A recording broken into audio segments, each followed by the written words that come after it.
some people don't understand some doctrines are critical to salvation.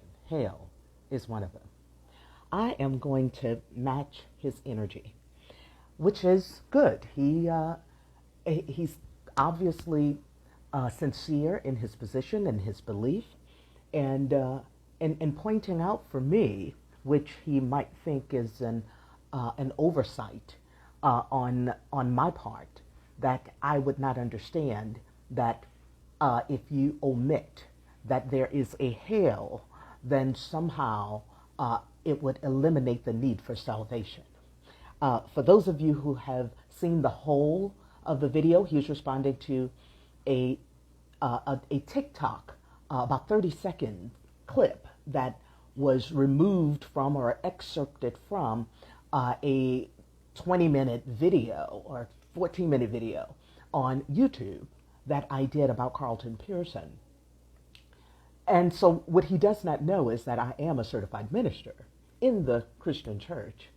And so what my response to him was, which might seem a little harsh, so I thought I would come back and match his energy and do a little bit of teaching instead of slamming, because you'll see that there are some, honey, I match their energies too, because I am not in the space of placating when it comes to Christian bullying and believing that just because they believe that that is the only way, that I have to somehow submit and succumb to their beliefs. I said I am a certified Christian minister.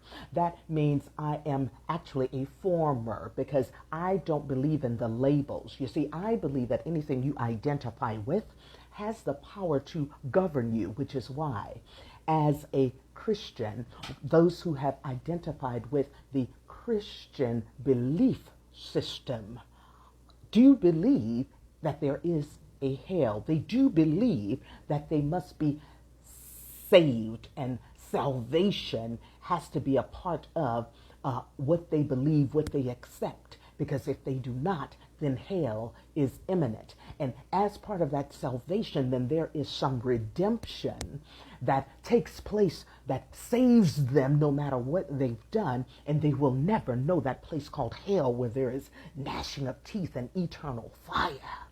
Listen. Now I'm going to teach a little bit. The word doctrine itself is a belief or set of beliefs held and taught by a church or a group.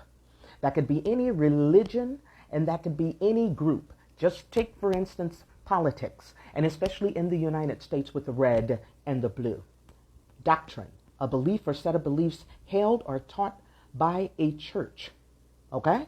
It's what you believe based on what you have been taught. Now, whether that is just taught in the church or taught by somebody else who got it from the church, there has to be a belief that has been accepted through indoctrination. The definition of indoctrination is the process of teaching a person or group to accept a set of beliefs uncritically. Because the only way you're going to accept that Christianity and God are synonymous, one and the same, is if it has happened through indoctrination, a process that you have surrendered to, submitted to, that you now have the belief that that is truth.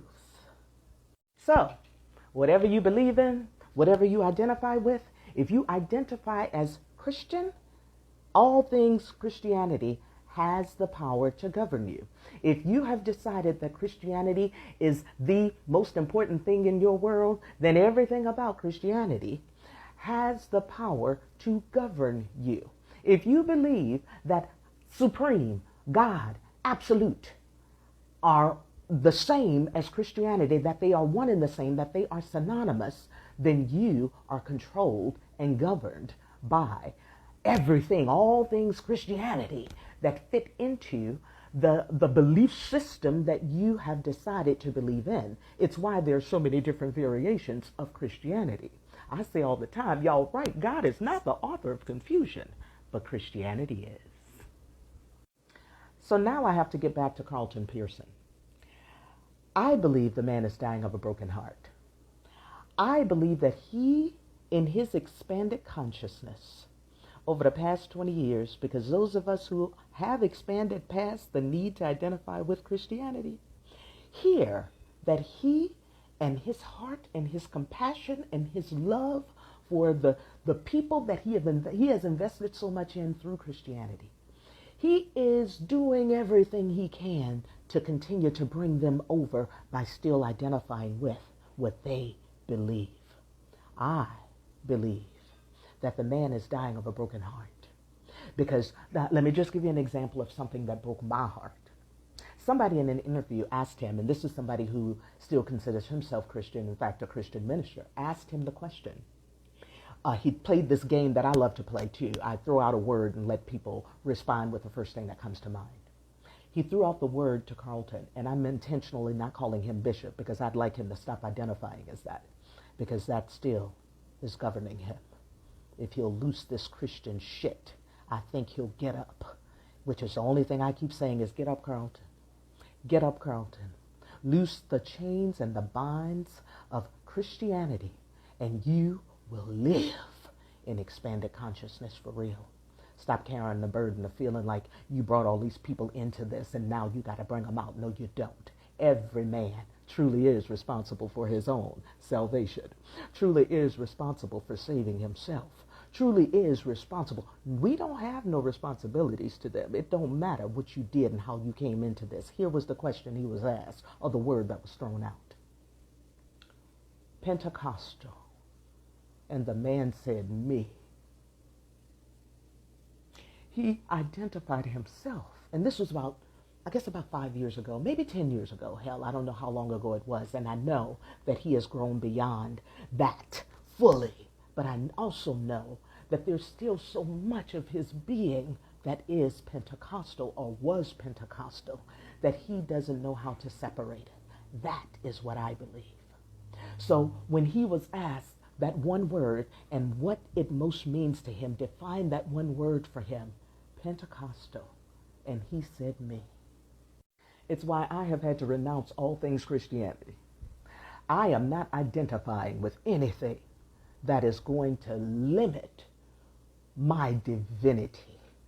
And that is what Christians have no clue they are doing. They are limiting their divinity by feeling like they have to flock to a church. They have to have some man of God who is going to allow them to have access to the kingdom of it. And if you won't peek beyond the veil in order to learn something beyond that which you have been conditioned to, with, for, as the word indoctrination says, it is the process of teaching a person or a group to accept a set of beliefs uncritically. And it is lazy. Most Christians are just lazy. You just believe what you've been indoctrinated to believe. You may not even have the capacity. Hell, not me. Hell, even the King James book is. You don't know what the hell that is. Stop playing.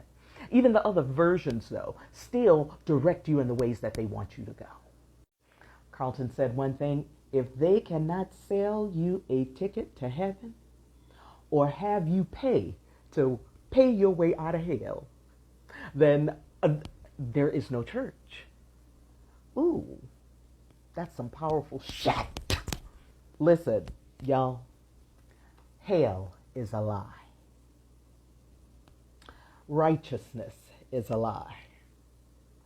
Salvation is a lie. Therefore, Christianity is a lie. What is truth is Christ consciousness. And unless and until you get to where you are expanding in that, which ain't got shit to do with indoctrinated Christianity, you shall remain lost. And listen, this is the time that we ain't got time to play. This is not the time to be playing, because they have used all of that to have you uphold their tyranny, going around criticizing anybody who does not believe that bullshit they've indoctrinated you with. I'm done. It's your life. Choose it just as it is. Own it. The good, bad, and ugly. Change it.